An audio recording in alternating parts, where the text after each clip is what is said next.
오늘 성경 말씀은 이사야 6장 6절에서 13절입니다.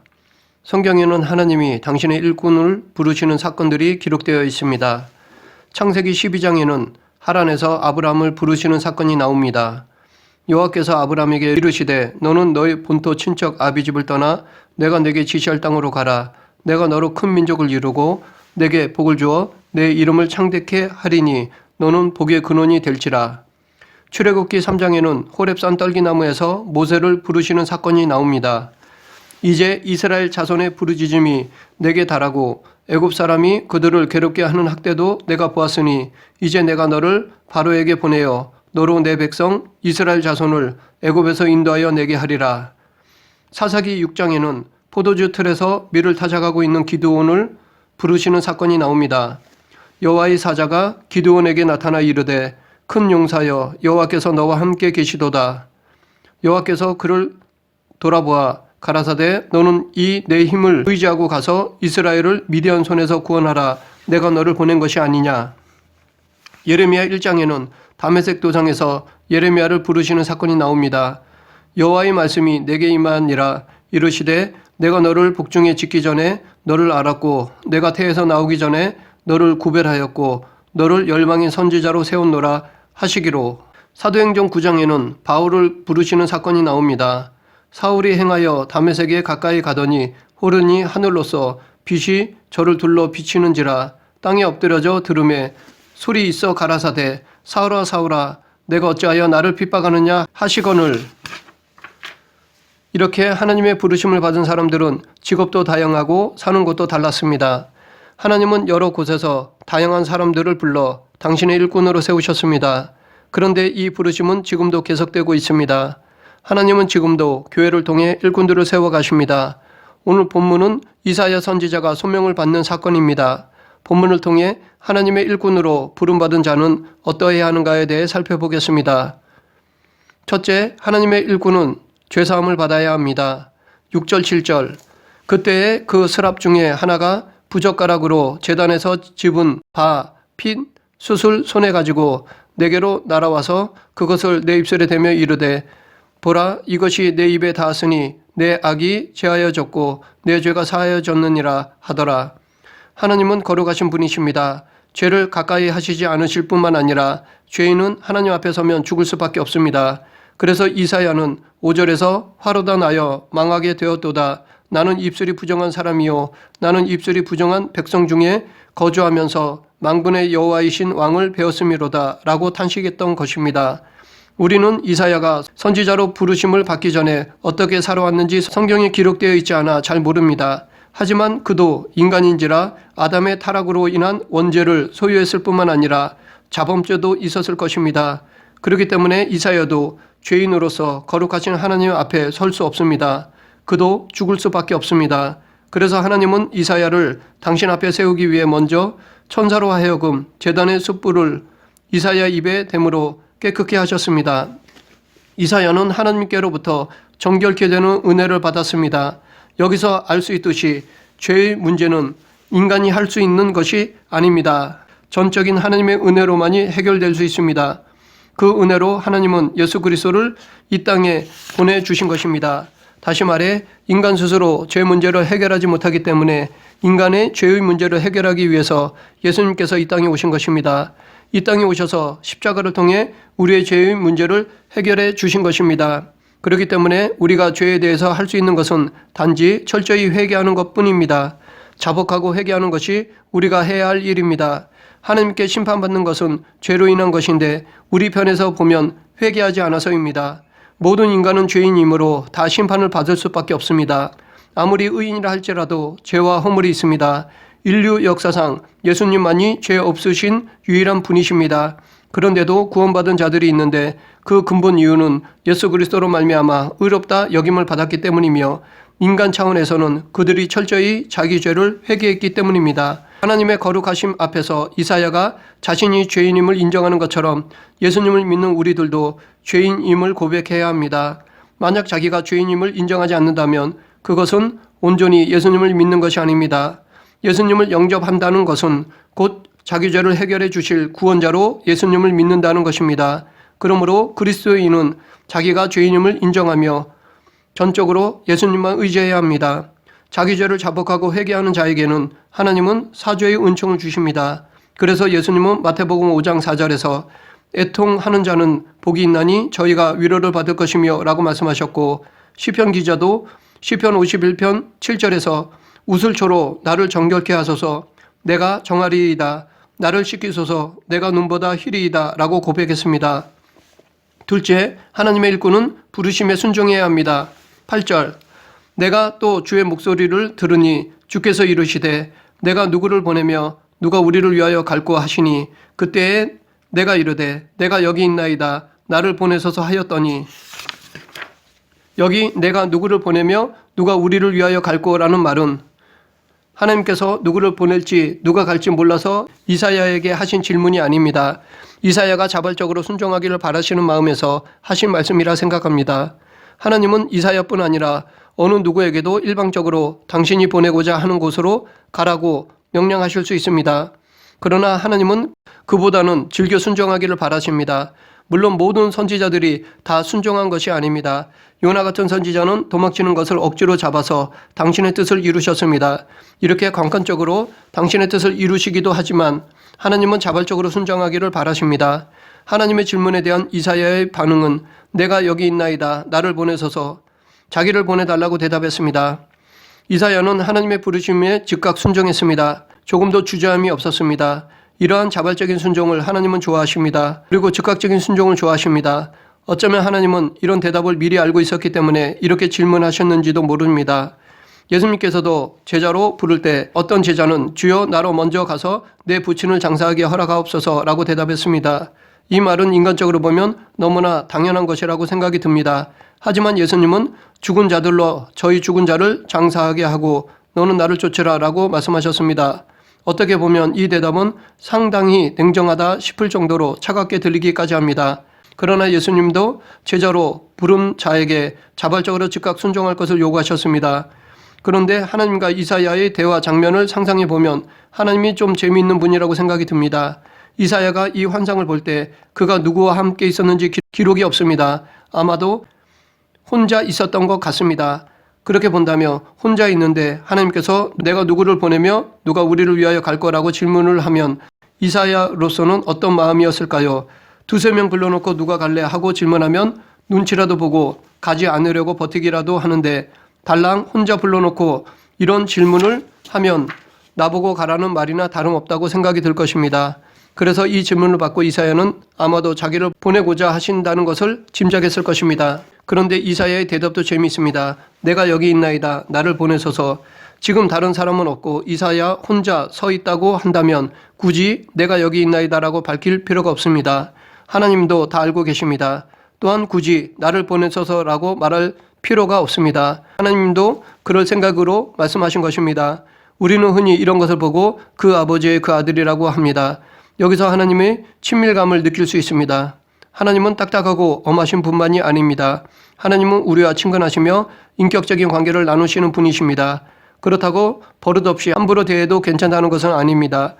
우리는 하나님을 너무 거룩하게 여겨 가까이 할 수 없는 분이라고 생각하거나 반대로 너무 가까이 하여 버릇없이 굴면 안 됩니다. 우리는 양극단을 피해야 합니다. 자녀가 아버지를 존경하듯이 우리는 하나님을 경외해야 할 것이며 또한 자녀가 아버지를 친근하게 여기듯이 하나님과 친밀한 관계를 가져야 할 것입니다. 셋째, 하나님의 일꾼은 어려움을 각오하고 하나님의 뜻을 온전히 전해야 합니다. 11, 12절 내가 이르되 주여 어느 때까지니이까 하였더니 주께서 대답하시되 성읍들을 황폐하여 주민이 없으며 가옥들에는 사람이 없고 이 토지는 황폐하게 되며 여호와께서 사람들을 멀리 옮기셔서 이 땅 가운데 황폐한 곳이 많을 때까지니라. 이사야 선지자가 전해야 할 하나님의 뜻은 심판에 대한 것이었습니다. 그것도 약한 징계 수준이 아니라 철저히 심판받아서 포로로 잡혀간다는 것이었습니다. 이 예언을 듣고 이사야는 마음이 아팠을 것입니다. 왜냐하면 자기 나라의 미래가 좋지 않기 때문입니다. 그러나 그뿐만이 아닐 것입니다. 아무리 하나님의 말씀이라 할지라도 사람들에게 좋지 않은 소식을 전하면 앞으로 자기에게 어려움이 닥칠 것이기 때문이기도 했을 것입니다. 좋은 소식을 전하면 사람은 좋아할 것입니다. 그리고 수고한다고 격려하고 위대한 선지자라고 대접도 해줄 것입니다. 그러나 나쁜 소식을 전한다면 사람들은 싫어할 뿐 아니라 재수없게 여기고 욕하고 침을 뱉을 것입니다. 더 나아가 심하면 죽이기까지 할 것입니다. 이스라엘 역사를 보면 하나님의 뜻을 전하다가 죽임을 당한 선지자들이 많이 있었습니다. 그렇기 때문에 아무리 하나님의 말씀이라고 해도 사람들이 듣기 싫어하는 것을 전하고 싶은 사람은 없을 것입니다. 이사야도 마찬가지였을 것입니다. 그럼에도 이사야는 하나님의 말씀을 그대로 전했습니다. 세상적으로 이 일을 하면 앞으로의 인생이 끌 것 같더라도 가감없이 하나님의 말씀을 전했습니다. 이처럼 하나님의 일꾼은 하나님의 뜻만 전해야 합니다. 왜냐하면 이 세상은 하나님 뜻만 이루어지기 때문입니다.